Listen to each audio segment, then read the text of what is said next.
Welcome to Ocean Stories, a podcast hosted by me, Lydia Carey, and me, Sarah Hersping.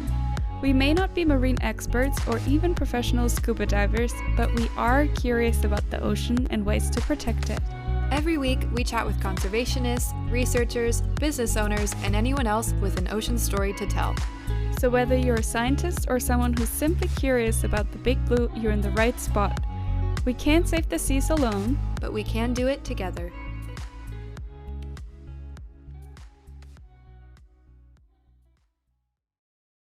Welcome back to Ocean Stories. Our first intro recorded in the same room, the same camera for our video viewers. We were sitting next to each other. We're talking to the same microphone. I don't think that podcasters do this normally, but it's really hard to set up the whole system for two, so this is what we're doing. And here we are. We just went on a long walk by the ocean, saw a bunch of baby seals, or sea lions. Okay, here's the thing. One of them have little arms that they kind of walk on, and one of them are like robbing on their belly, but I forgot which one's which. We'll post that on Instagram. We always say things and then we forget them, but the truth is that we're learning. So we're trying to remember, and sometimes retention is a little tricky, but we're working on it. We saw the baby seals and they were adorable. The waves are huge, so they're all like hiding and kind of getting pummeled, and it was really cute. It was so cute. We also have a visitor in our studio today. We have a live audience. There's just a lot going on. Not in this episode, though. This episode is really chill. We're talking about sharks today. Everyone's favorite topic. A lot of shark fun facts. If you've ever wondered if your blood or your pee or your anything is attracting sharks, this is your freaking episode. Do not tune out. There's going to be a lot of interesting fun facts. It's true that all of our listeners, thank you, loved our last shark episode with Kat. So if you loved that one, you will love this one because we're talking sharks. So who are we talking to? Today, we're interviewing Taylor Cunningham. She is a marine biologist and a shark researcher. She grew up in Florida, but now she lives in Hawaii, and she's working in the ecotourism space doing shark dives. And we talked to her about all of our shark questions. I mean, we have endless shark questions, so we didn't get to them all. Yeah. And then I feel like a main part of this episode is also overcoming fears, which not only shark-related fears, but also overcoming shark-related fears. But in general, just exposing yourself to your fears, being like stepping out of your comfort zone, doing things that you wouldn't normally do, all that kind of stuff. So it's really cool and we're really excited. Stay tuned for our next YouTube video where Sarah and I go shark diving. Well, actually, just kidding. Not yet. Not yet, but we're coming closer. This weekend, though, we have something exciting coming up, and we will film a YouTube video about it. So watch our YouTube space. Stay tuned for that. Also, we just did a cute little collaboration with this really cute online store that sells sustainable clothes, and they kind of focus on, I would say their slogan is go outside and spend more time in nature and go explore. Also, they care about our planet, and we have a code, so check them out. Yeah, this brand is so cool. It's women owned. They're from Canada. I feel like I didn't even truly understand what an inclusive brand was until I started exploring Alder, and then I was like, oh, this is how you make a brand of, they do, I don't know if we said this, they make like outdoor camping apparel type of stuff, and I was like, wow, this is what an inclusive store looks like. Yeah, so it's really cool. You can get 15% off with Ocean Stories. We also got new Stream to Sea goodies. So cool. And I literally, oh my god, I have it was so funny. I literally thought that I ordered a spray, like a mist for my face, but it ended up being an oil, and I was maybe a little bit tipsy, and I just ended up with like a spoonful of oil in my eyeball. But other than that, their stuff is really cool. We got a bunch of new products, and we will share our favorites with you soon. But yeah, if you need reef safe body products, you really should check them out. And we also have a code, also Ocean Stories. Yes. For 10% off. Just wanted to plug these in because you guys know we love sharing our favorite sustainable brands. We love it so much that on a Saturday night, after one drink, we're unboxing our Stream to See Literally products at and a getting party. so thrilled to test them out. We have to try them immediately. But if you have any other small brands that you love, any small sustainable brands, please send them over, because we're at the look for any cool sustainable brand that actually cares about our planet and does some cool stuff. Whatever products it might be, like literally anything. So yeah, we're always trying to find new small brands. It's true. Well, we kind of went all over the place. We went all over the place. Let's go back to the sharks. Back to the episode. One back thing. To the sharks. Okay, this is the last tiny little bit of. Did you guys? I'm not even going to say anything, but did you guys hear about the ray that people say was impregnated by a shark? But apparently that is actually biologically not. Yeah, I think what happened is that it's like doing that thing which we talked about in the episode with Stream to See, parthenogenesis, where they grow the male sex organs because they're alone. They're like impregnated, and then they can fertilize their own eggs. But since it has never been a fake pregnancy, there's so much information. Yeah, it's actually crazy. And so since it's never been around a male stingray, everyone was like, well, also because sharks bite when they mate. Okay, so this thing I think is in Florida, and I think it's in like an aquarium or in a tank, and there's no male there, it's a ray, but there's sharks in the same tank. So people are now like fantasizing because yeah, sharks bite each other when they are having intercourse.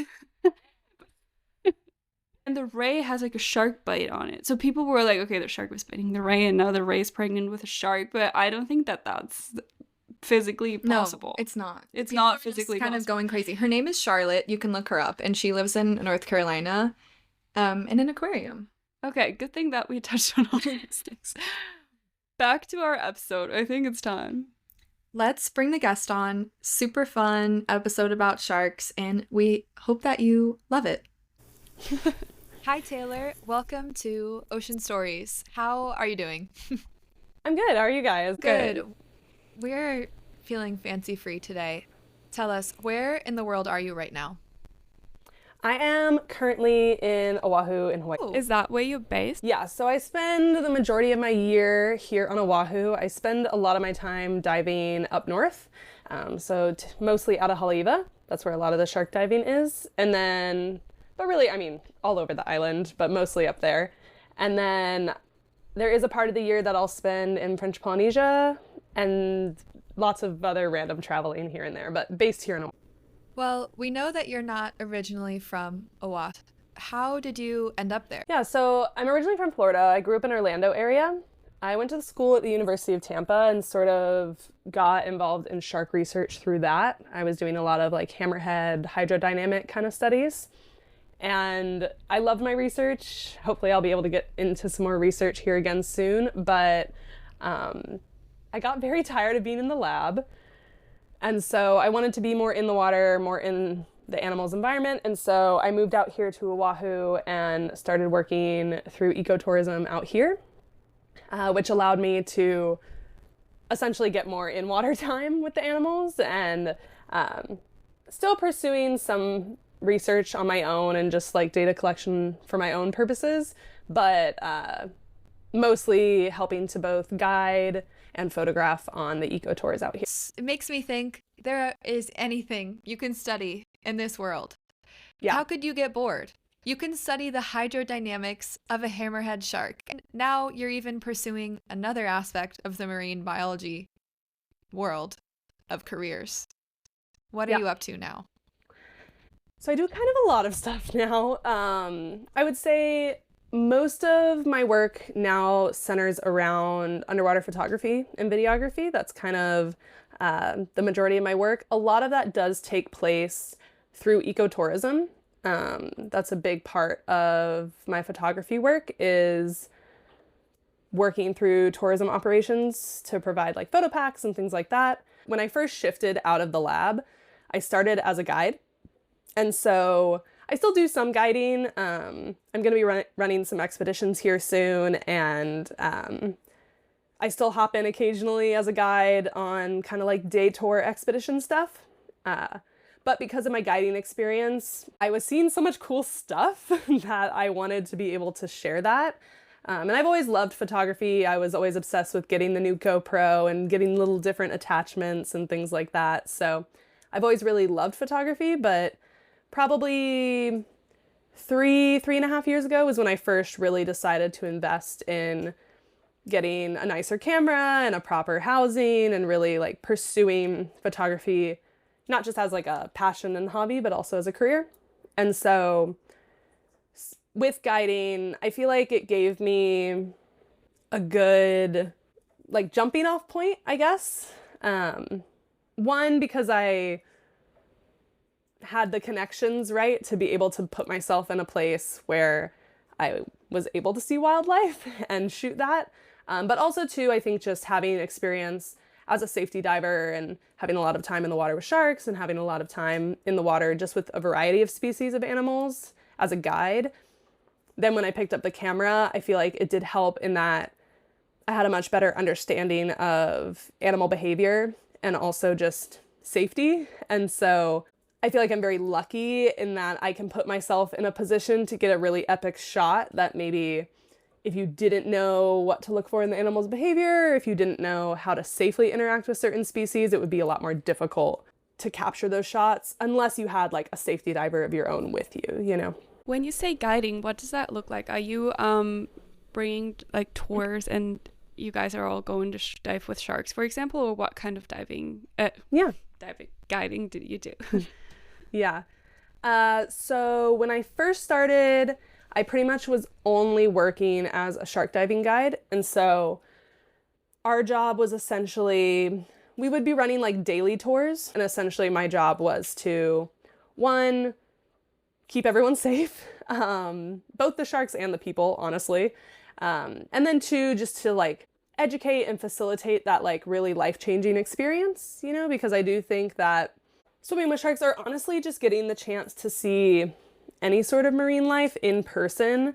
It's like the number one biggest way you can ever make an ocean advocate, in my opinion. You know, like to get somebody who is terrified of the ocean, has never been in the ocean, or even just someone who maybe they like the ocean, but they don't know why it's important or what troubles it's facing and things like that, to give them the opportunity to see it for themselves and to get in the water, I think sparks like it ignites this like passion in people, I think, to care about the ocean, to care about the sharks, to care about the whales, the dolphins, you know, whatever it is that they're seeing. And want to conserve it and want to turn into that conservationist. I love that. You reminded me of something that people have been talking to me about ever since we started this podcast, which is their fear of the ocean. Like, seriously, the number one thing people have told me is like, oh, that's so cool. I'm really afraid of the ocean. And I get it, because you get in, and if you're not experienced, and you're thinking, there could be a whale underneath me. It's a freaky feeling. I want to know if there's anyone that ever joins your I'm asking for a friend. Wink, wink. If there's anyone that ever joins your expeditions and maybe they are, or your past tours, it could be anything. Maybe they got in a little too big for their britches. They went too deep. What I mean is like they thought they were all cool with it. But then once they actually got there and needed to go diving and there were sharks in the water and whatever, they started freaking out. What do you tell that person? Because I don't know what to tell my friends when they say that they're so afraid of the ocean. I'm like, but it's so pretty. That's not a very good response.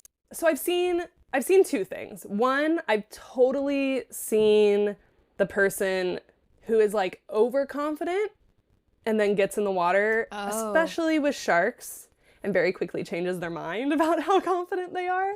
But I would honestly say what's more common is the person that's really scared off the bat, and then they get in and their mind is quickly changed.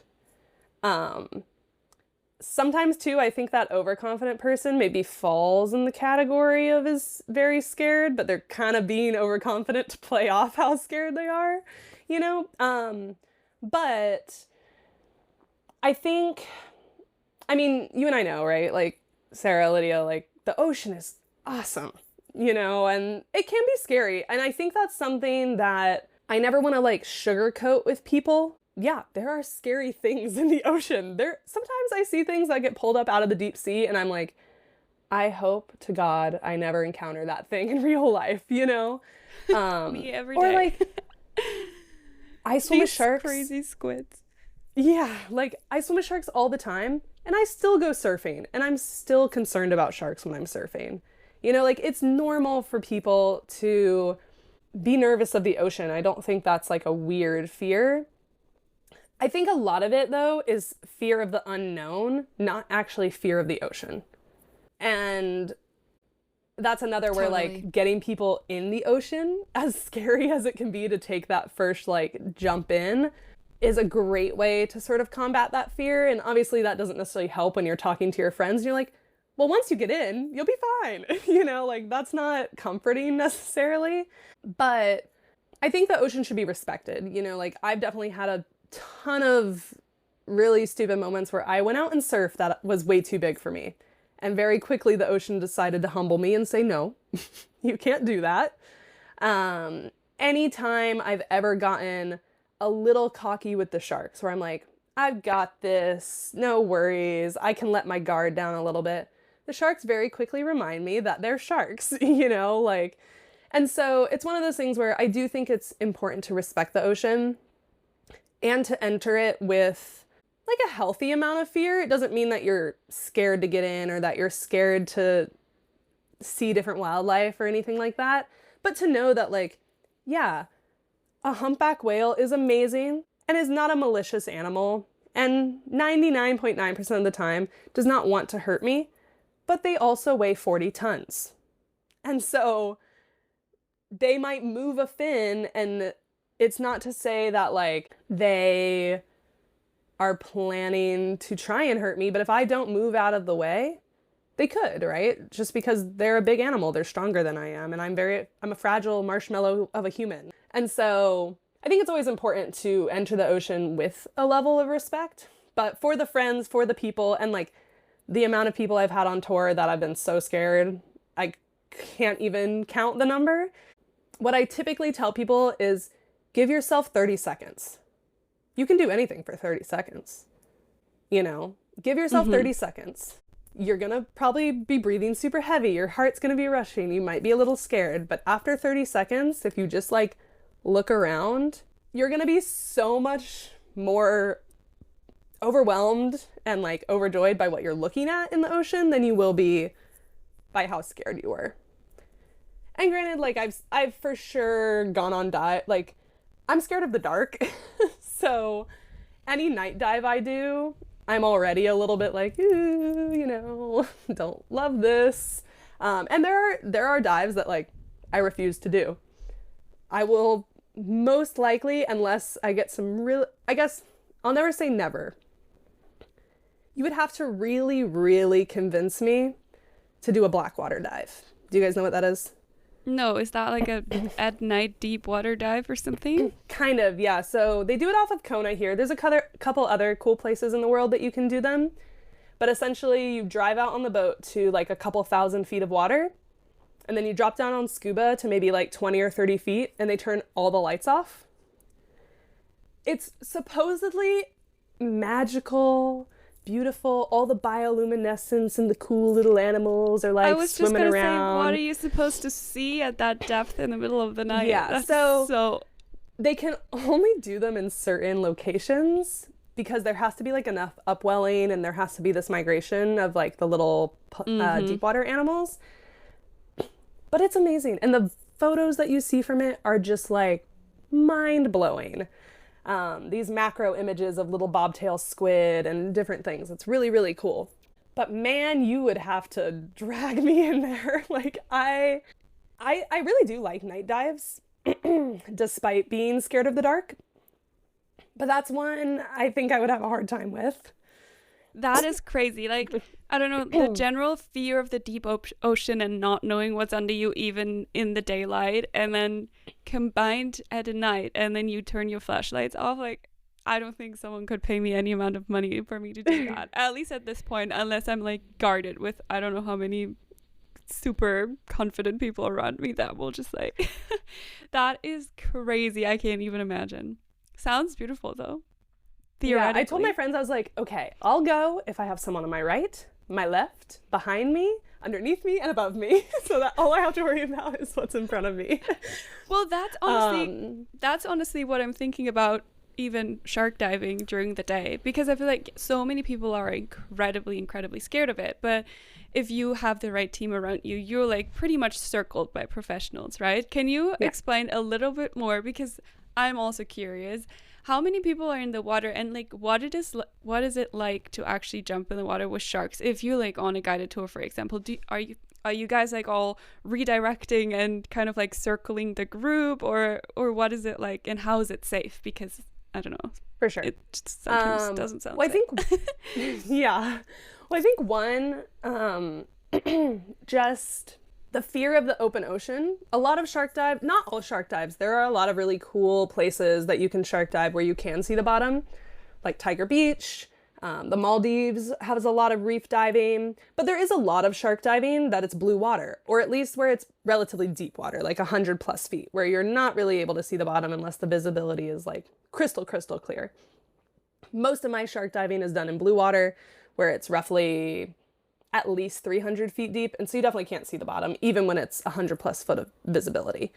So you do get that fear of open ocean, for sure. I always tell people, focus on what you can't see, or what you can see, not what you can't see. Because if you can't see it, you don't need to worry about it. Like, it's not a problem until you can see it. If you can see it, then it can become a problem for you. But if you can't see it, it's okay. As far as shark diving and like the safety and how all that works, every company is very different. And that's something where if you are someone who wants to go shark diving, wants to see sharks in the wild, wants to experience sharks, please do a lot of research into who you're going with. Because I would say most ecotourism operations operate very safely and are good, but there are some that, while maybe no accidents have happened, it's not always the safest, in my opinion. And every opinion is different, right? Like, the operators of these operations that I personally, just with my experience, would consider maybe not the safest, they probably still haven't had an accident. And so for them, of course, it's safe because nothing bad has ever happened, right? I tend to lean on the edge of caution when it comes to shark safety versus like pushing limits. So it really just depends. If you are someone who's wanting to go shark diving, especially out in Oahu, and I can't speak to like tons of other places around the world, I can give recommendations about who I've gone out with in other parts of the world that I would recommend. But if you are looking into shark diving and you're not sure if they're good or not, feel free to shoot me a message. I can't necessarily guarantee that I'll know, but I'm happy to weigh in based on what I do know if I know anything about the company. But number one thing, please do a lot of research about who you go out with and just make sure that they have many years of experience. And two, that just like their mission is to show you the wildlife. I don't know if it makes sense, but to show you the wildlife, but not to like please your experience, if that makes sense. Like, we get a lot of people that, especially on the North Shore, because there is like a very big popularity in clips and videos and things of people like redirecting tiger sharks and making like physical contact with tiger sharks. If you go out on a tour with me, I'm not letting you touch a shark. I don't care like how much experience you have. And it's not because I don't want you to experience sharks and to have just like an amazing time, but it's for safety. Like, even if you say you have a lot of experience with sharks, you don't know these sharks. Just because you swim with tiger sharks in Florida or the Bahamas doesn't mean that you know the sharks here in Hawaii. And it's the same for me, right? Like, I'm not going to go on tour with someone in the Maldives and dive with tiger sharks and pretend I know everything, because I don't. I've never dove with tiger sharks in the Maldives, and their behavior could be completely different. And same goes for things like other species and whales, like everything can be different depending on the area and the population that you're in. And even here on Oahu, if I see a shark come in that I don't recognize, I'm already even more cautious because I'm like, I don't know you. I don't know your personality. You could be crazy, So I think making sure that you go with a company that wants you to have a good experience, but really does put safety above your photo, above your close encounter is important. Especially with sharks, but really with all wildlife in general. You shouldn't push the limits of your interaction just so you can become like Insta famous or just so you can say that you touched a wild animal, you know, like it should be done safely.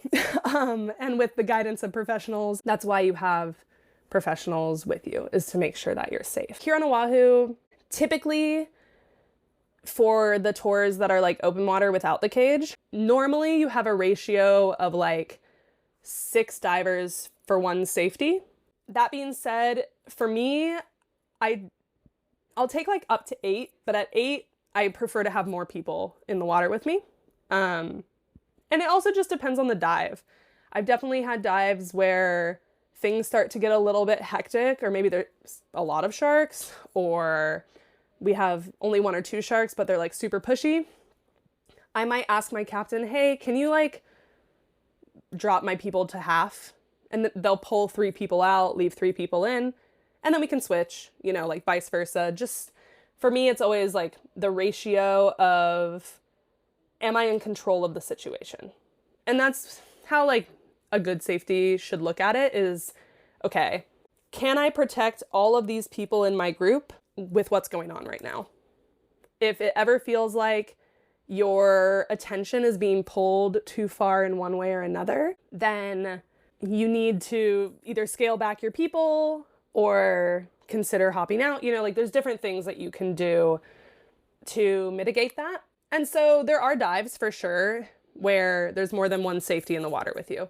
A lot of the company that I recommend the most out here on North Shore, typically they have 1 safety diver and 1 photographer who also works as a second safety, basically. So they have 2 people for 6 people in the water. And again, can follow the same rule. Like even if you have 2 safeties and 6 people and you still feel like, okay, my attention's being pulled in too many directions, you can always still drop that number down. I've done dives where it's literally me, and I've done rotations of 1 person at a time. Sometimes the sharks are chill, but your people are crazy. And so you need to like manage the people more. And so you say, okay, guys, I'm gonna only have 2 people in the water at a time, and we're gonna, you know, it really just depends. And everyone will operate differently. Like Florida, you do like a very baited dive where the safety diver has a crate and they're like actively hand feeding the sharks around you and different things like that. Here on Oahu, the dives are like more natural where there's no feeding while you're in the water. In places like the Bahamas, if you're diving like Tiger Beach, sometimes you're on scuba, sometimes you free dive, it depends, but like they typically have a crate at the bottom with a feeder who just focuses on feeding the sharks. And then they have safeties who watch the people separate from that. So it kind of depends on where you're at and what the operations are, can be different. But as long as you are going with good operators, shark diving can be like really safe. I always tell people we're very lucky that the sharks are extremely tolerant of people. And so they really are patient with us, and they also don't see us as food, you know? Like sharks are not inherently out to eat people. If that were the case, it would be like Jaws 24/7, you know, free buffet in Waikiki. Like, and there are still bad things that happen, right? People still get attacked by sharks. It happens. And it's extremely sad, and it's not to mitigate how scary that can be, because like I said, like I go surfing and I sit on my surfboard and I'm still just like, hope I don't see a shark today, you know? But considering the millions of people that get in the water every single day, just here in Hawaii, let alone like around the entire world, and how few shark bites and shark attacks actually happen. And now it's cool too, like we have drones and different things that can show sharks just swimming by people and not really caring. It's pretty astounding how little they actually care about us. And even more so, there's an additional level of assurance and safety when you're purposely diving for sharks because you're expecting them to be there, right? Like you're there with the intention of seeing them, so they don't want you. There's been tons of studies and experiments done that show that sharks don't find people really all that attractive as a food source. Mark Rober actually did a really good video many years ago where he went to Tiger Beach, but he put like different types of blood in the water and shows that the sharks really kind of only cared for things like the fish blood, even at like crazy volumes of where like this human would have bled out in 2 seconds. They still were like really only interested in the fish blood. So it's a really good testament to the fact that's so interesting. So you say, well, that was actually on my list of crazy shark questions of the day. If they are actually attracted, like if you have a cut on your finger, probably you're not going to attract 100 sharks because you're like bleeding into the ocean. Same with pee, right? The other day, someone asked me like, well, if sharks are attracted by blood, wouldn't they also be attracted by your pee? And I was like, I feel like we would have an issue because every single person pees in the ocean every single day, pretty much. Well, like TMI, I pee in my wetsuit at least 3 times a day.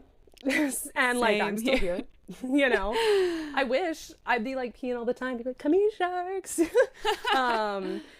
Also too, like I have a lot of women especially that are like, hey, I'm on my menstrual cycle, like is it okay if I get in the water? I'm like, girl, periods. I don't get a week off every month. I wish, but yeah, so no, human scent is not something that's interesting to sharks. Again, there's like tons of studies that show that. The Mark Rober video is a really easy like visual one if you're wanting to just like visually watch an experiment versus read a scientific paper. I do not blame you. But there's a lot of evidence out there that we're not interesting to them. And it makes sense, right? Like they've been around for millions and millions of years. And so they didn't evolve to smell us. Even given that like we are technically land animals. You know, like we are not necessarily evolved for the ocean. There's a lot of, I mean, I say that with a grain of salt because we do actually have a lot of adaptations like the mammalian dive reflex and things like that that show that we are quite fit for being underwater. But we've resided on land primarily for a very long time. It's relatively new that humans have decided to like spend a lot of time in the ocean, at least recreationally. Obviously, people have lived in and around the ocean for hundreds of years as well. But like, as far as surfing and boating and like the things that people get nervous about sharks for typically nowadays, it's a newer phenomenon. And so sharks just, they don't care about us. It's actually quite amazing how hard it is to feed sharks. If you go anywhere like the Bahamas, I've like done some of the hand feeding in Florida. I've literally like waved a piece of fish in a shark's face and they're like, what? Where is it? You know, like I think people have a preconceived notion that like, oh, you drop literally just boop, 1 drop of blood in the ocean and all the sharks are going to come racing to you. That's not how it works. And so that can give people some peace of mind, you know, whether it's that you're purposely shark diving or just that you're at the beach. Yes, there might be sharks in the water. It's the ocean. It's their home.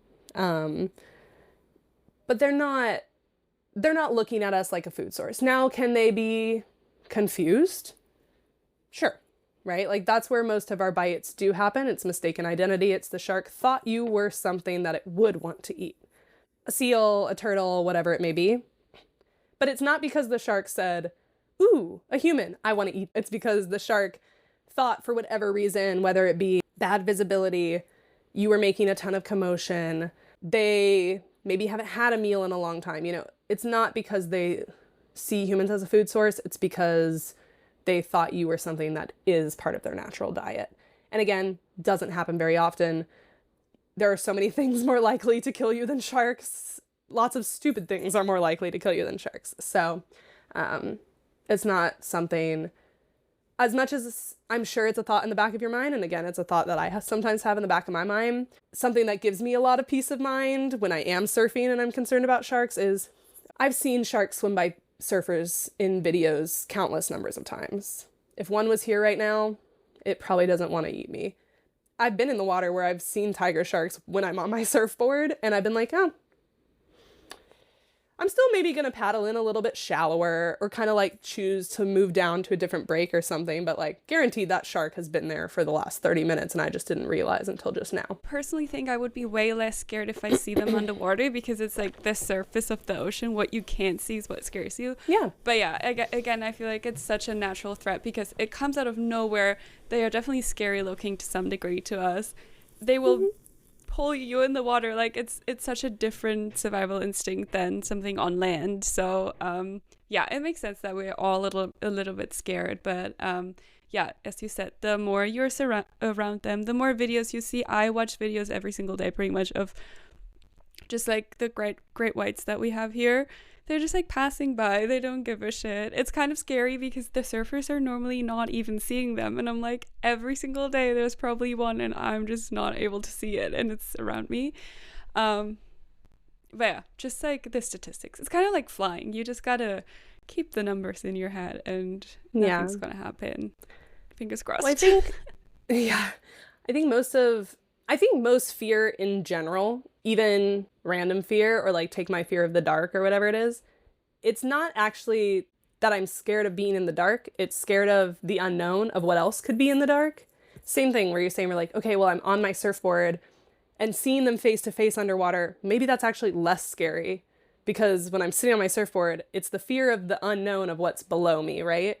Or when people are nervous of being in the deep blue ocean and they can't see the bottom and they're like, oh my God, what is down there? Like, that's the part they're scared of. It's not actually, and granted, like, yes, okay, for probably the average person, even if they knew there was a shark, that's still scary to them.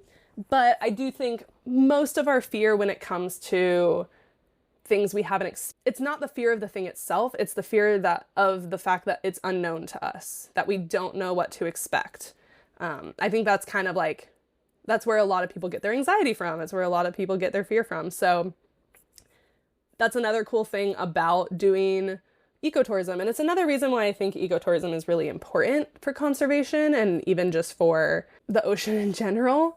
And when done responsibly, right? Like put an asterisk on that. But it gives people the opportunity to, even if we're just taking sharks, for example, because I think they are a good example of how ecotourism can work for the benefit of the ocean. I've seen so many people come out on tour that are literally crying, like begging their friends and family not to make them get in the water. You know, I've talked so many people off the ladder into the water. Like the amount of times that the person that was the most scared to get in is the person that's like, I don't want to get out. Please don't make me get out. And they're the last person back up the ladder is so cool. Like to see someone, because one, I think certainly there are scary things about sharks. Don't get me wrong. Like I do have a healthy respect and a healthy amount of fear of them, you know, or fear of what they're capable of. But for the most part, like because they're not out to get us, like they're far less scary than I think people anticipate.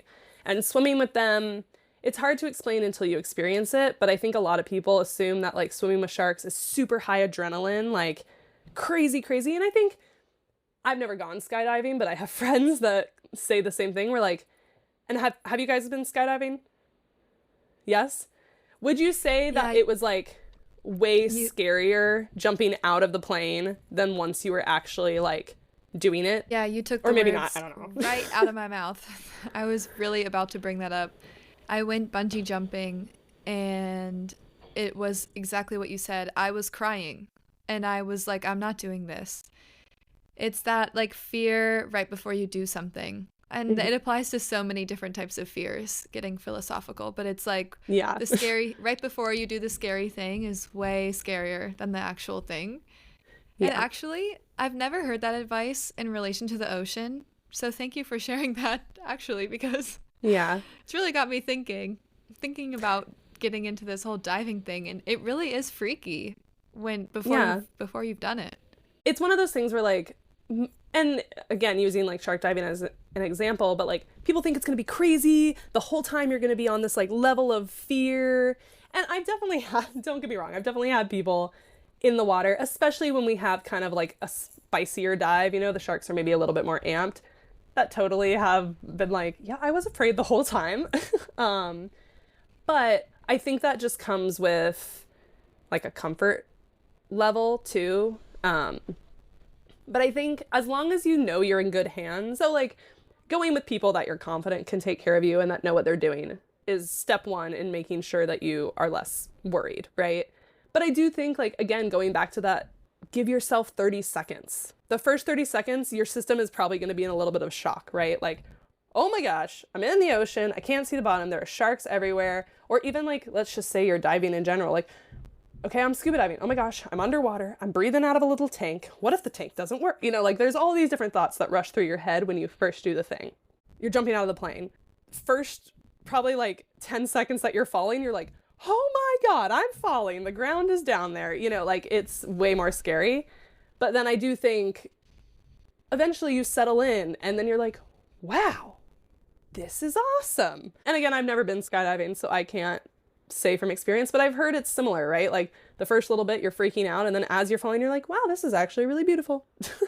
And I do think it's kind of the same thing with sharks, and even with whales. Like, I think most people don't picture humpback whales as like a scary animal stereotypically, but they're giant. Like the first time people see a whale, any thought that's ever been in their head is like out the window. But they're also like, it's kind of wild to see like a 40-foot animal rising out of the blue to where you suddenly can see the whole thing, you know, like that can be scary for some people. You just have to let it happen. I don't know. Yeah, I agree with you. And that reminds me, it's kind of funny, but so my entire life, my greatest fear was great white sharks. It's kind of funny. In my yearbook, everyone's like, Sarah and the great white sharks. And I actually would always like hold presentations about them, literally trying so hard to get over my fear. But I grew up landlocked, and it was just like this irrational fear. I would have nightmares about them. Doesn't make any sense. They were never anywhere close to me. And now that I live in Southern California, all of a sudden we have quite a bunch of them swimming pretty much with us at all times. And I'm overcoming 25 years of probably actually a phobia of sharks at this point.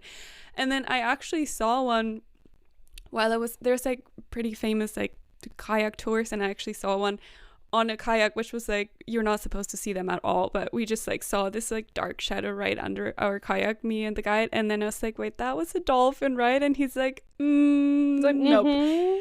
And I weirdly was like, I always imagined myself to be like screaming, crying, throwing up if I ever see a shark, but I was like all of a sudden so calm and collected, and he was just like, let's just paddle down this way a little bit, and I was just like paddling down this way. And it's kind of like you said, like my entire life I build up this idea of like, okay, I'm gonna see a shark and my heart is just gonna like fall out of my chest, and it's gonna be the most like the scariest thing ever, period. And then it was kind of peaceful and calm, and I kind of just went out of, I mean, I was definitely a little bit scared because it's kind of like an eerie feeling, but my body just went into this like state of, we're all good, what is the rational thing to do? And it was like crazy to experience that. And ever since, I'm way less stressed about them. Like, I will still think about them when I'm sitting on my board in the exact same spot where I saw it. I'm like, we're back. But it's not like this crazy raging fear. It's more like respect, just like you said. So yeah, I feel like we said it a million times, but once you're doing a thing and you're overcoming the like scary part, it's just all not as scary anymore. Yeah, I think it's sort of that like turning the fear into fascination, that kind of like cheesy line that a lot of people will use on like stickers or t-shirts and things, but it is really true. Like, I do think with anything in the ocean, and really in general, but I do think that a lot of times when you're scared of something or you're scared of an experience in the ocean, once you do it once or experience it once, you're kind of like, oh, that was really cool. Like, I kind of want to like learn more about it, or, you know. And so I do think that's another cool way that a lot of times the people that are the most scared that then decide they love the sharks the most and they don't want to get out of the water are also the people that then, when you tell them about all the bad things facing the ocean and facing sharks and overfishing and finning and the list goes on, right? They're now the ones that I do think will go home and will sign the petition, or will write to their legislators, or will, you know, tell their friends to stop using plastic, you know, because it was so life-changing for them, that experience. And not to say that somebody that already loves the ocean, already loves sharks, comes and sees sharks for the first time, or even for the 20th time, and doesn't still have that like spark. At this point, I've seen sharks thousands of times, and every time I'm still like, yay, you know, I'm still so happy. I just think there is something really to the more life-changing the experience is and the more of an impression it leaves on the person, the more likely they're then to follow through with like the advocacy for the ocean and for the sharks and just want to be more proactive about it, I guess. I think it's time. Sarah, do you think it's time for our beautiful, most magical question? Okay. Our weekly question is, what is your favorite ocean story? Your favorite memory that you have with the ocean? I feel like I've been very, very lucky to have had an insane number of magical ocean encounters. So I feel pretty blessed that it's hard for me to pick one right now. Man, my favorite ocean story. I could pick one for like whales. I could pick one for sharks. I could like pick one for a bunch of different things. I don't know. Like there's like 3 or 4 that come to mind. But I do think the ocean has this like really magical way of kind of like presenting to you what you need when you need it, I guess. And some people could call it the universe. For me, it's like a very like God-driven thing. But I was having a week, you know. My mental health has gone in and out like throughout my probably 20s, you know, like some days are certainly better than others. And I have been going through like a really rough past couple of weeks and kind of like drifting in and out of depression. Nothing like so incredibly serious, but enough to where you just kind of like, you don't want to do anything. You want to just like sit in the dark and be sad, you know, a little bit.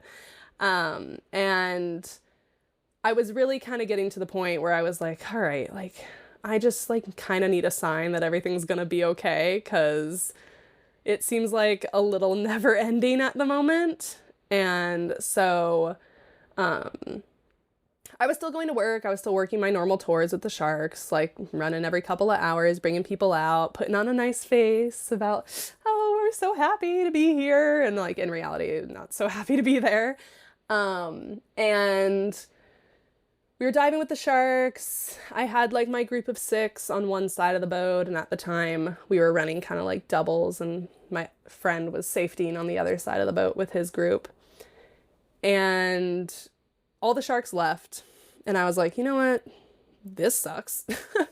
And normally if the sharks leave, it could mean a couple of different things. A lot of times it means there's a bigger animal around. Most of the time that could be a tiger shark that spooks off some of the smaller species of sharks. Other times it's other sort of random things. And bottlenose is definitely one that it can be sometimes. The sharks get a little spooked by the bottlenose. They're just big, and they're kind of bullies. But we had no sharks, but kind of for a long time. Like typically if there's some other wildlife in the area that's spooking the sharks, it's sort of like, okay, sharks go away. Maybe anywhere between like 30 seconds to a minute or two, we see whatever spooked them off. And it had been probably almost 10 minutes. And me and my buddy are just like doing everything we can to try and get the sharks back. Because at this point we just figured they just left, you know, and it happens. So we're like trying to make noise, we're splashing at the surface, we're doing any little stupid thing we can do to try and get the sharks to come back. And out of the blue, this big bottlenose dolphin swims up. And like normally if we see the bottlenose, at least on the North Shore, they're not really very interactive. They kind of just swim by and you're like, oh, cool, bye, okay. Nice to see you. Thanks for scaring everything away. But this bottlenose like kind of came in at the surface off the blue and came maybe like 2 to 3 feet from me and kind of just swam, looked at me, turned around, came back, looked at me one more time, and then kind of swam off. And I'm sure the interaction maybe lasted 45 seconds. You know, like it wasn't like this crazy long thing. But I just remember like sobbing in my mask because I was just like, that's what I needed. You know, like that was like the moment that kind of like, I guess, gave me some hope for the rest of the week. And I wouldn't say by any means this was like the best wildlife interaction I've ever had. Not even like by a long shot. Like in the mental state that I was in, it just meant like so much, especially to have an animal that that if we do see doesn't normally care about us at all, to like actually come in and show some interest in what I was doing. The fact that it was like on my side of the boat and not my buddies, you know, the fact that he didn't like come in once, he came in again to kind of give me a look. Like, I don't know, it just really was a nice moment.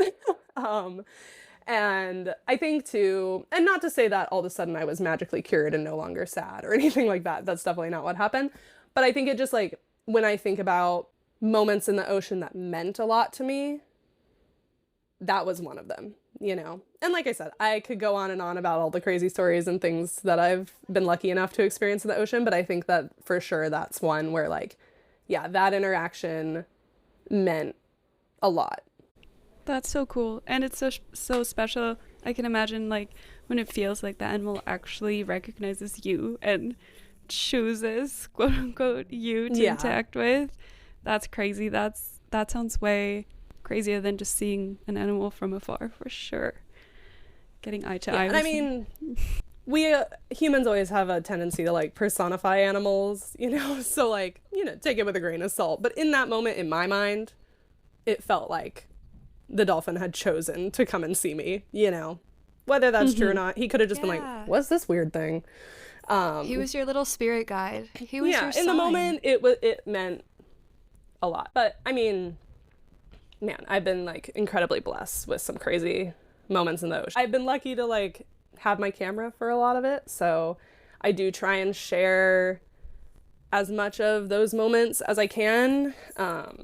One, for myself, so I can like go back. I'm definitely one of those people that like goes back and stalks my own social media to be like, oh, I remember that. Oh, that was so. But also too, because I do think that like my hope is that the photos I take or the videos I take and things like that, if I can share them with people, even if they're not as lucky to be the person that can come on a shark dive or that can join an expedition. The hope is that if I can share my photos and my videos for someone that's maybe landlocked and terrified of sharks or just doesn't get the opportunity to experience themselves, maybe they can see my stuff and want to care a little bit more. But totally. Yeah, I think I actually do have a video of that moment. It's probably deep in the archives. So if you scroll back through my Instagram, I think it's on there. Oh, we'll find it. We'll find it. Don't worry.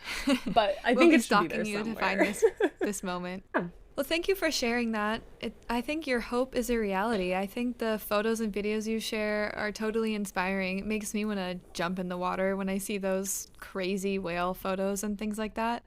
It's been awesome to hear about your experience giving these guided tours and expeditions, sharky experiences. If anyone is interested in seeing these awesome photos or learning more about the expeditions, we'll link all of Taylor's stuff in the show notes so that you can connect with her if you're open to it. I'm just throwing you out there. No, I didn't even ask. No, definitely. I'm just like, message Taylor. Yeah, thank you guys so much for having me on. Yeah, it was lovely to chat with you guys. Thank you. And hopefully some people get the courage to go shark diving now. Yeah, get over their fears. Do it. It's life-changing. It's the best. Thanks, guys. Thanks for joining us for another episode of Ocean Stories. If you'd like to follow along on Instagram, you can find us at oceanstories_podcast for updates and behind the scenes. We'll also be sharing our ocean adventures on YouTube at Ocean Stories Podcast. If you like this episode, please show your support by leaving a review on Spotify or Apple Podcasts. Join us next Tuesday for more Ocean Stories.